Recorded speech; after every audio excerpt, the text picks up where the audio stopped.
What's in a name? The president turns the clock back on the Department of Defense. Plus, with a $50 million bounty hanging over his head, Nicolas Maduro vows a response to the U.S. military strike on a Venezuelan boat. And a move towards modernization, why the Air Force is shutting down a nuclear missile silo.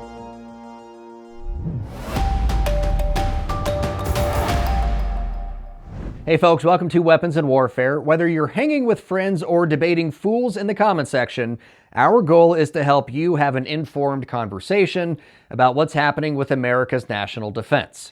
For Straight Arrow News, I'm your host, Ryan Robertson, and we start this week with Ukraine and what peace might look like for the nearly 40 million people who live there once the war ends. Russia's illegal invasion of Ukraine looks destined to hit the 4-year mark. Still, preparations for an eventual peace need to be made, which has many wondering what exactly that will look like for a war-torn nation that once boasted a population of nearly 40 million. In early September, Ukrainian President Volodymyr Zelensky said Kyiv and its allies have a general vision for security guarantees against future Russian aggression, and that more than 24 countries were exploring exactly what role they would play. Keir Giles, author of Who Will Defend Europe, says there's a large gap between being willing and being capable. What all European countries seeking to support and protect Ukraine face is the reality of the aftermath of decades of defense drawdowns in their own armed forces.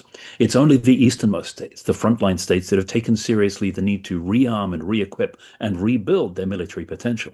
West of Warsaw, that task is still lying ahead of them. So what these countries that have got together to try to support Ukraine may be swiftly realizing is that a coalition of the willing is something very different from a coalition of the able. Around 30 Western leaders took part in talks with Zelensky in Paris on potential commitments to bolster Kyiv's defense following any potential truce with Russia. Giles says the only meaningful security guarantees for Ukraine would be serious military consequences for Russia if it launched new attacks.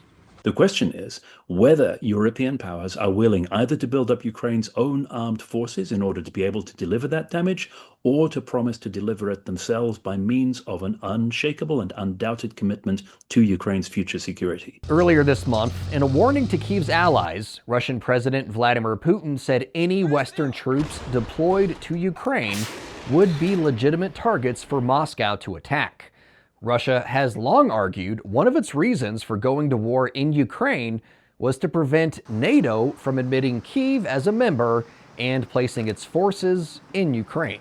We've already heard suggestions from Moscow that it should be part of any future security package for Ukraine, in the same way that it was part of the Budapest Memorandum signed in 1994, which supposedly guaranteed the territorial integrity of Ukraine against, for example, Russia.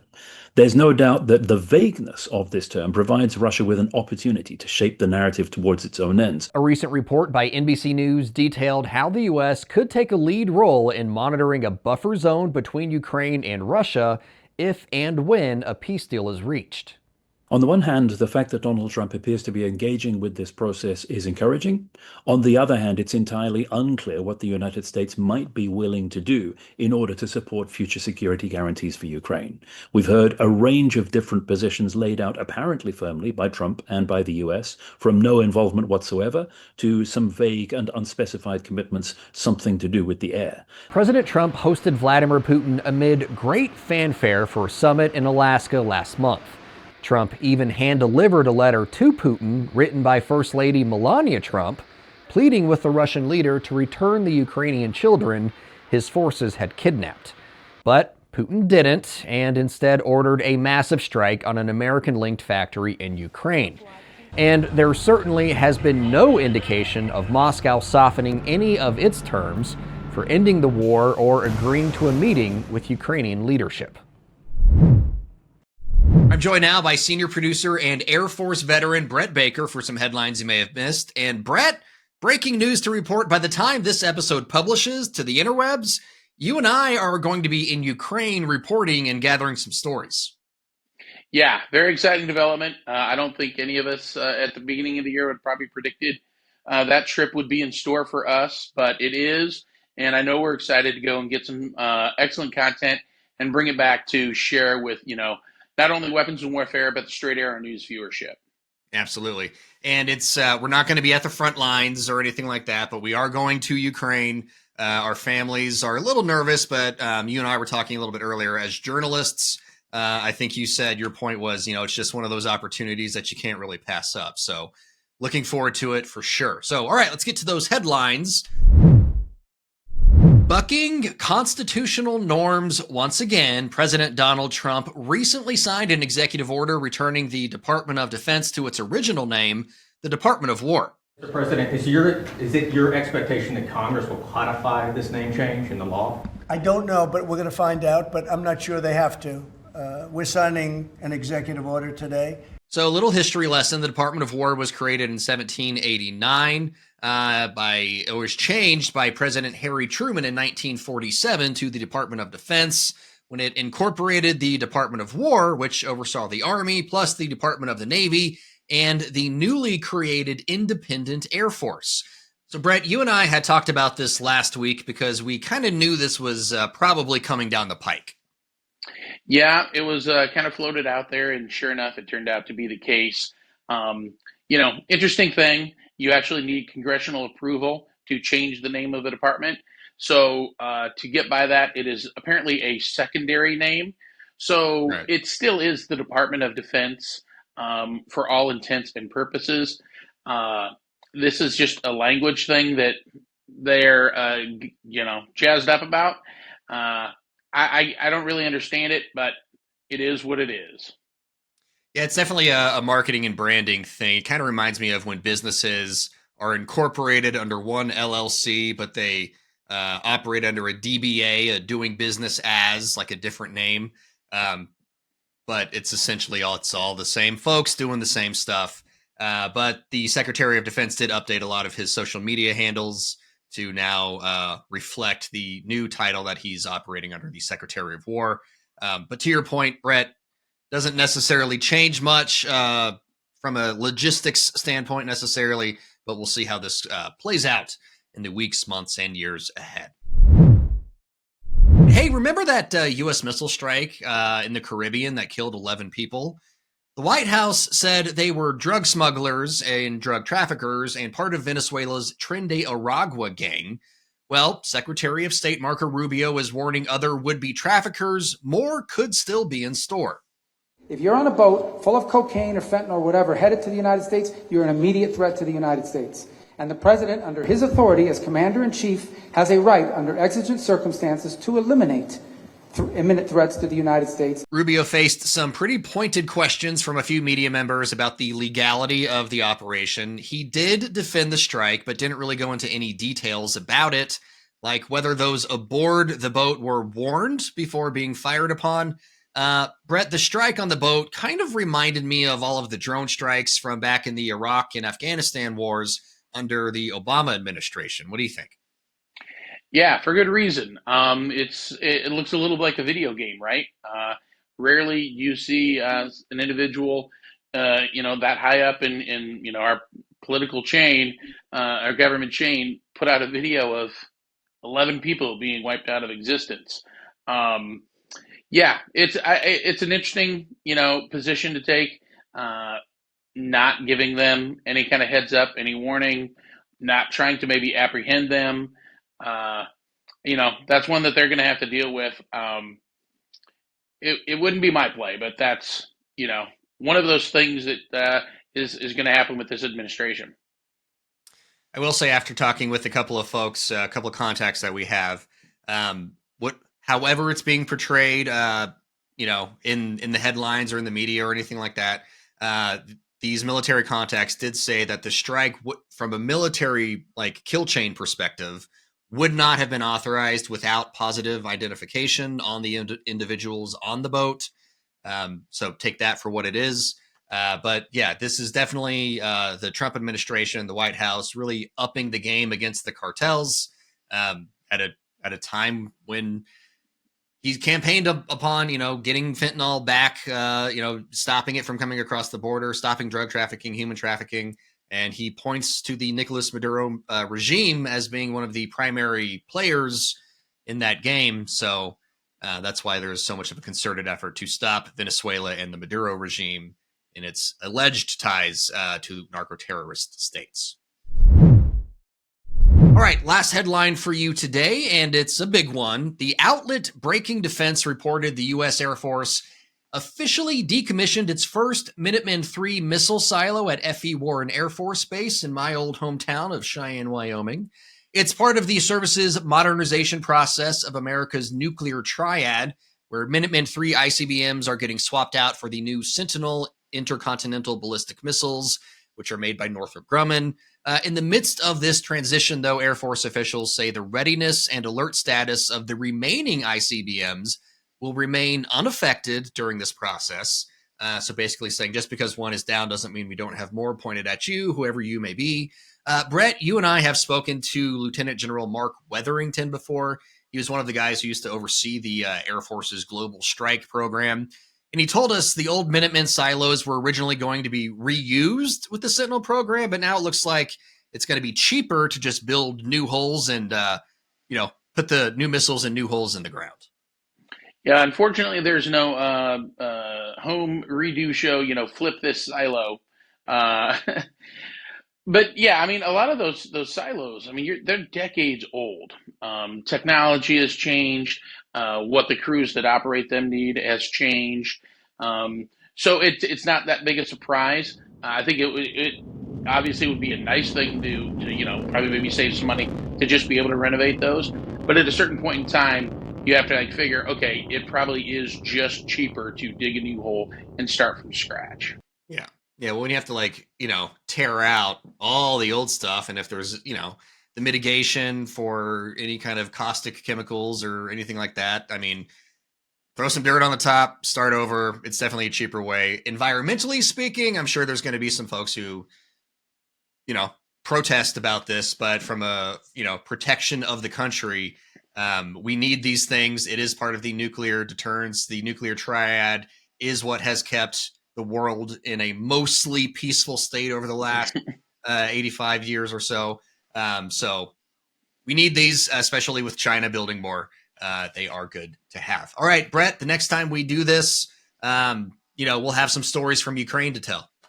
We'll be in Ukraine. So yeah, it'll be fun. We're looking forward to it. In 1962, Hanna-Barbera offered a version of what life on Earth might be like 100 years in the future with the Jetsons. Meet George Jetson! Showcasing all kinds of space-age technology woven into everyday life, but nothing quite captured the audience's attention like the promise of flying cars. While 2062 is still 37 years away, that promise might be closer than you think. At this year's Soft Week in Tampa, Florida, we saw something that captured our attention like George Jetson's daily driver did 63 years ago. That's why Pivotal's BlackFly eVTOL is our weapon of the week. Okay, Ken, I'm ready for takeoff. Go for takeoff. When you first see it, the BlackFly kind of looks like a next-gen remote-controlled drone. But a double take reveals something else entirely. An American-made, all-electric flying vehicle capable of vertical takeoffs and landings. Made by Pivotal, the BlackFly and its successor, the Helix, were built for private use and emergency medical services. But now there's an eye on bringing this tech to the military. There are a number of missions that we think that we are ideally suited for.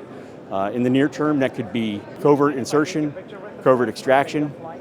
It could be rescue of a downed pilot or a stranded individual in a SAR or SEER situation. Ken Karkland, Pivotal's CEO, says their vehicles are also capable of uncrewed flight. You could send out a number of these aircraft autonomously because they're actually at an attritable price point. And then one of them comes back with that stranded individual who is able to fly themselves back, or it's done remotely. If early signs are any indication, the military is interested as well. In 2024, Pivotal delivered 4 BlackFlies to AFWorks, the innovation wing at the Air Force Research Lab. Kirkland says that kind of interest is pushing Pivotal to develop the next evolution of their aircraft. We're going to be working very diligently on the big brother to the Helix, which is very defense focused. It's called the Spira. It's the same fundamental architecture, same building blocks. It's our platform, but about an order of magnitude up on the gross takeoff weight. So rather than something north of 500 pounds, it would be something just north of 5,000 pounds, capable of carrying 2,000 pounds of cargo, 300 nautical miles. Pivotal also landed a 2-year deal with the Air Force and AFWERX Agility Prime that gives them access to testing facilities, expert resources, and several sites within restricted airspace. With that kind of support, Pivotal can speed up both crewed and uncrewed flight testing and system verification, boosting the chances for getting a Pivotal aircraft into operation. Where we really want to focus is in the defense space, because we sincerely believe that there are some missions out there we can do better than anyone else can at a better cost point and solve real problems for the warfighter. So that's why we're here. Time now for comms check and hat tip to Air Force Chief of Staff General David Alvin for the heads up on a pretty significant milestone in the competition between General Atomics and Anduril to build the Air Force's Collaborative Combat Aircraft, also known as CCA. In late August, the general posted this to one of his social media accounts. CCA is in the air less than 2 years after the program began. Your Air Force is moving fast and learning fast. CCA will help us rethink the battle space, extend reach, and optimize warfighter performance through human-machine teaming. Developed with General Atomics, the YFQ-42A's recent flight in California gathered important data on airworthiness and flight autonomy. It's all part of a larger plan to introduce modular, cost-effective, uncrewed aircraft that will operate alongside next-generation crewed aircraft. The CCA is part of the next-generation air dominance family of systems, focusing on modular, software-defined air power. And as far as we know, Anduril's entry in the competition, the YFQ-44A, also known as the Fury, hasn't flown quite yet, though it is expected to enter flight testing in the very near future. All opinions expressed in this segment are solely the opinions of the contributors. All right, folks, for my wrap this week, we're doing something a little different. We're talking about jobs, specifically manufacturing jobs. As far back as I can remember, presidents and political leaders have been promising to bring back manufacturing jobs to the United States. And for as far back as I can remember, the number of people employed in the manufacturing sector has been on the decline. It peaked in 1979 with just shy of 20 million U.S. citizens employed in that sector. In August, that number sat at 12.7 million.